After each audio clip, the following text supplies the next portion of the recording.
लगता है, आनंदित बना लेता है। जिस तरह से अभी घोड़ाराज साहब बता रहे थे कि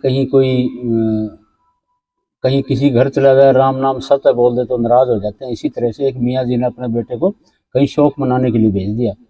किसी घर में कोई मौत हो गई थी और उसने कहा बेटे मेरे तो बुखार है, तू जा वहां पर शौक मनाया। जाते ना, कहीं कहते हैं गोड्डा नुआया भाई, घर का किसी एक को समय नहीं हो दूसरा चला जाता है। उसका बेटा गया फजलू, तो रास्ते में से कुछ बातें सुनता गया, किसी किसी की बातें सुन करके वहां जा करके शोक सभा में जा करके बैठ गया।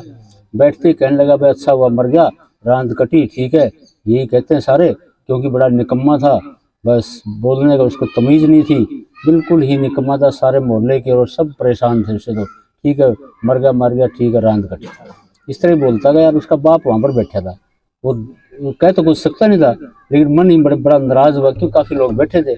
वो बोल करके चला गया। 13वीं के बाद उसके घर गया उलाना देने, कह रहा मियाँ जी तेरा बेटे को मेरे घर भेजा था, कम वक्त को, उसको बोलने की तमीज नहीं है। कहने लगा जी क्या बात हो गई? बोला बात क्या हो गई? वो इसी तरह बोलने लग गया, निकम्मा था, ये था, मर गया, ये बोलने की बात होती है?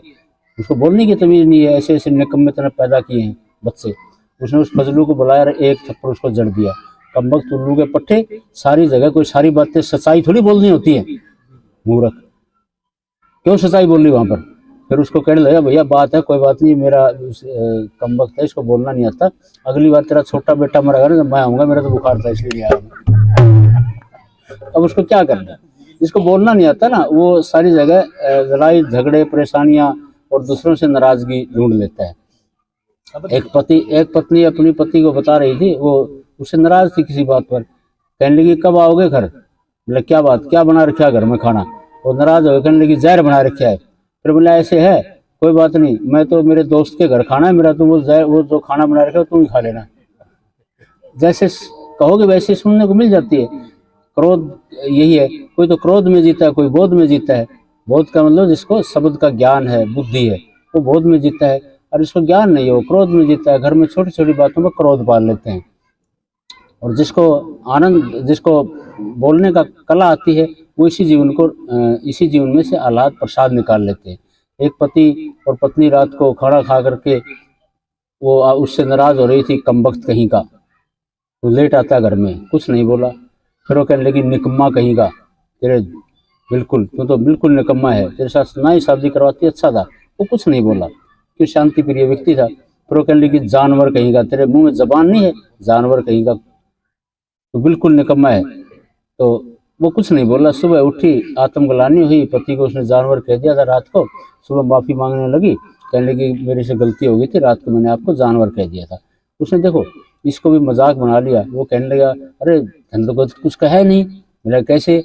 तो तेरे साथ मैंने 7 फेरे लिए थे। बोला हाँ लिए थे। तो तू मेरी जान हो गई थी। बोला ठीक, और मैं तेरा वर हो गया था। जानवर हंसने लगी आगे से। देखो उसने, और कोई बेअकल होता तो लड़ाई कर लेता उसके साथ और सिर फुला करके अस्पताल में दाखिल हो जाता। तो इसलिए जिंदगी को मजाक में लेना चाहिए, और जिंदगी को अगर कोई ऐसी परिस्थिति है जो क्रोधपूर्ण है, उसको भी बोधपूर्ण बनाने की हमें कला आनी चाहिए, तभी हमारा जीवन सफल होता है। क्रोध अकेला नहीं आता। वैसे क्रोध जब भी आता है ना, घर में, पड़ोस में या किसी के ऊपर आता है, वो अकेला नहीं आता, पूरी परिवार लेकर के आता है क्रोध। और आप में किसी का नाम होता नहीं, घमंडी लाल नाम तो नहीं किसी का, कोई नाराज ना हो जाए तो मेरा नाम क्यों ले लिया। क्रोध का बाप है घमंडी लाल, यानी अहंकार उसके सिर कर ऊपर होता है, और उसकी माँ है उपेक्षा। उपेक्षा मतलब है नजरअंदाज कर देना। उपेक्षा भी शायद किसी का नाम नहीं हुआ, किसी महिला का होता ही नहीं किसी का, ना किसी का घमंडी लाल नाम रखते हम। और उसकी एक पत्नी है, उसका नाम है हिस्सा। हिस्सा मतलब तोड़ फोड़, लड़ाई झगड़े और एक दूसरे से लड़ाई झगड़े कर लेना, इसको हिस्सा बोलते हैं। तो हिस्सा भी किसी का नाम नहीं रखते हम, किसी का नाम नहीं रखेंगे, बच्चे का नाम, बेटी का नाम हिस्सा नहीं रखेंगे। और उसकी 2 बिल्कुल नक्सली 2 बेटियां हैं, ईर्ष्या और नफरत। ठीक है, दूसरों से ईर्ष्या करना, दूसरों से नफरत करना, ये उसकी 2 बेटियां हैं। पूरा परिवार लेकर के क्रोध आता है, और थोड़ी सी देर का क्रोध हमारे भविष्य को खराब कर देता है। इसलिए क्रोध को थोड़ा सा पोस्टपोन करने की कोशिश करनी चाहिए। अगर हमें क्रोध की भावना आती है, एक बार मेरे पास एक बच्चा आया, कहने लगा डॉक्टर साहब मेरा पिताजी बड़ा क्रोधी है, क्या करें, बड़ा गुस्सा आता है, मुझे भी कई बार ऐसा मन करता है इसके 2 जड़ दूं। तो तो मैंने कहा भाई मोबाइल तेरे पास है, तू उसकी रिकॉर्डिंग कर लिया अगर, और रिकॉर्डिंग करके तेरे पिताजी को दूसरे दिन सुनाया कर। वो रिकॉर्डिंग करके ले आया, मेरे को कहना डॉक्टर साहब पहले तो अंकल जी आप सुनो। उसमें कहता हो कमबख्त की औलाद, गधे के बच्चे, उल्लू के पट्टे, तू देर से उठता है और हराम के पिल्ले। और मैं कह लिया भैया तो नाराज क्यों होता है तेरे पिताजी से? बोला जी कैसे? ये सारी गालियां खुद को तो देने लग रहे हो। उल्लू का पट्टा कहता है तो उल्लू कौन है? तेरा पिताजी। गधे का बच्चा कहता है तेरे को तो उसका बच्चा है, तो गधा तेरा पिताजी होया। बोला हराम का पिल्ला, हराम कौन होया? हरामखोर तेरा पिताजी होया। कमबख्त की औलाद, कमबख्त कौन होया? बोला जी तो मेरे पिताजी है। तो गाली खुद ही को दे रहे डॉक्टर साहब। फिर तो अंकल जी मैंने नाराज नहीं होना चाहिए उनसे, क्योंकि आदमी 3 परिस्थितियों में बेहोश होता है। एक तो जो आदमी पागल होता है, मानसिक रूप से पागल होता है। एक आदमी बेहोश होता है जो आदमी शराब पी लेता है, नशा कर लेता है कोई भी। एक क्रोधी आदमी। क्रोधी आदमी से कभी नाराज नहीं होना चाहिए।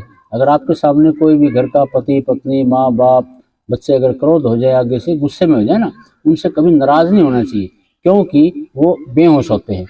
क्रोध जब आदमी को ऊपर आता है, हावी हो जाता है, तो वो बेहोश हो जाता है। उसको ये नहीं पता मैं क्या कर रहा हूँ, क्या बोल रहा हूँ।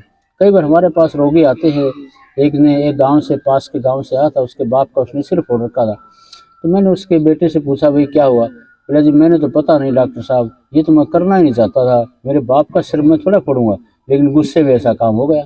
तो गुस्से में, थोड़े से गुस्सा हमारा भविष्य को खराब कर देता है। इसलिए यहाँ पर जो घड़ेला साहब बता रहे थे, यहाँ पर बोध सिखाया जाता है, सत्संग में राम रस पीने की कला सिखाई जाती है। ठीक है, तो